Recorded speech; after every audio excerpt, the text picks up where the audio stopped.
डरावनी कुएं वाली हवेली। गांव का नाम था सोनापुर। बाहर से यह गांव बिल्कुल सामान्य लगता था। हरे खेत, मिट्टी के घर, मंदिर की घंटियां और बच्चों की हंसी।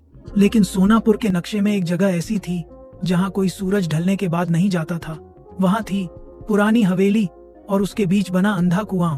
लोग कहते थे जो कुएं में झांक ले वो खुद को भूल जाता है। आरव, नील, मीरा और छोटा गोलू चारों बचपन के दोस्त थे। उन्हें डरावनी कहानियों से ज्यादा मजा किसी चीज में नहीं आता था। एक शाम स्कूल से लौटते समय नील बोला, अगर हम सच में बहादुर हैं तो आज हवेली चलेंगे। मीरा ने डरते हुए कहा, मेरी दादी मना करती हैं, वहाँ चुड़ैल रहती है। आरव हंसा, चुड़ैल वुड़ैल कुछ नहीं होती, सब अफवाह है। सूरज ढल चुका था। हवा अजीब तरह से ठंडी हो गई थी। चारों हवेली के सामने खड़े थे। दरवाजा अपने आप चर्रर की आवाज के साथ खुल गया। गोलू कांप गया। ये अपने आप कैसे खुला? हवेली के अंदर घुसते ही उन्हें लगा जैसे किसी ने पीछे से दरवाजा बंद कर दिया हो। अचानक कुएं से छपाक की आवाज आई। नील ने टॉर्च जलाई। कुएं के अंदर कुछ हिल रहा था। तभी एक धीमी और टूटी हुई आवाज आई, कोई है जो मुझे बाहर निकालेगा। मीरा की आंखों से आंसू निकल आए। ये इंसान की आवाज है। आरव ने हिम्मत करके कुएं में झांका। अंदर कुछ नहीं दिखा, बस घना अंधेरा। लेकिन तभी किसी ठंडे हाथ ने उसका पैर पकड़ लिया।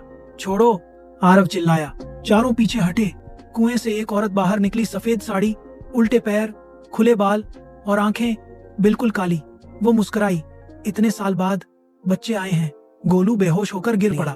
चुड़ैल ने कहा, इस कुएं ने मेरी यादें खा ली थीं, अब तुम्हारी बारी है।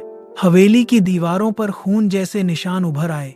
कुएं से अजीब फुसफुसाहट होने लगी। यादें दो, यादें दो। मीरा ने भगवान का नाम लिया।